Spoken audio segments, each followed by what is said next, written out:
bir şey yapacak.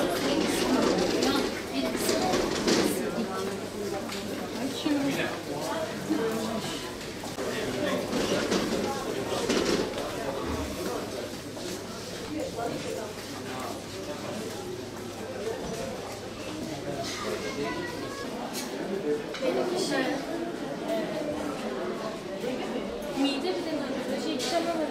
Ondan aldım. Evet. Tamam. İlimizin sağlık sorunlarıyla ilgili ciddi şikayetler geliyor bize. Evet, gerçekten sağlık sistemiyle ilgili ciddi sorunlar biz de müşahede ediyoruz, görüyoruz. Özellikle hekim sayısındaki yetersizlik. Buna bağlı olarak özellikle de hani çok üzerinde durmamız gereken yan dallarla ilgili, özellikle çocuk bölümleriyle ilgili, çocuk endokrindir, çocuk alerjidir.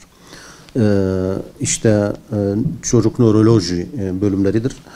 Bu alanlarla ilgili her birisinde birer hekim sanki mevcut iken işte endokrin doktorunun hasta oluşu, Allah selamet versin, tedavisi için izne ayrılmış.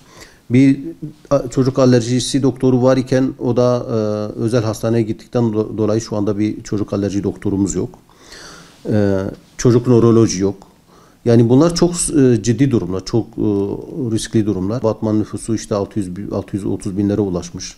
Ve hep dile getirdiğimiz diye bir husus, Batman sağlık alanında sadece kendi halkına değil, çevre il ve ilçelere, insanlarına da hizmet veriyor. Böyle bir ilimiz. Fakat maalesef bu anlamda ciddi sıkıntılarımız var, ciddi hekim eksikliği var. İnsanlar can söz konusu olunca, çocuğun durumu söz konusu olunca uzun süreli bu randevuları beklemeden işte özel hastanelere gitme zorunda kalıyor. İşte bunun tahlilidir, tetkiğidir falan derken ciddi bir şey yaşıyor, mağduriyet yaşıyor hakikaten.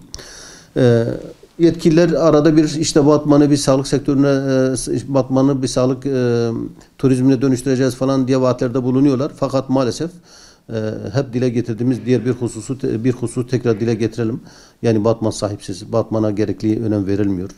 İşte Batman'ın 5 tane milletvekili var. Fakat bunları halkın sorunlarının yanında görmüyoruz. Yine onkoloji bölümünün ciddi eksikleri var. Örneğin bir PET CT kanser tanısında çok önemli bir yere sahiptir. Batman'da PET CT çekilemiyor. Yine işte radyoterapi eksik. Radyoterapi yapılamıyor Batman'da. Yani bir kanser hastası düşünün. Neredeyse haftanın 2-3 günü buradan kalkıp Diyarbakır'a gidecek. Bu hem yanına bir iki kişinin meşguliyeti, bir de hem hastanın çektiği sıkıntılar bir yana, işte ailenin mağduriyeti. Yani bütün bu hususlarla ilgili Batman'da sağlık sistemin çok ciddi sorunları, çok büyük eksikleri var. Bir an önce bu eksiklerin giderilmesi, özellikle de altını çizerek söylüyorum, halkımızın özel hastanelere mecbur edilmemesi gerekir. Yani halkımız bölge hastanesinde, devlet hastanesinde tedavisini görebilsin diyoruz. Bunun takipçisi olacağız. Eğer görüşebilirsek ilgili mercilere gidip, ilgili yetkililere, ilgili kişilere gidip bu hususları konuşacağız. Fakat muhatap bulamazsak da basın aracılığıyla kamuoyuna duyurup raporlarımızı hazırlayıp genel merkezimize sunacağız. Ankara nezdinde bu sorunların takipçisi olacağız inşallah.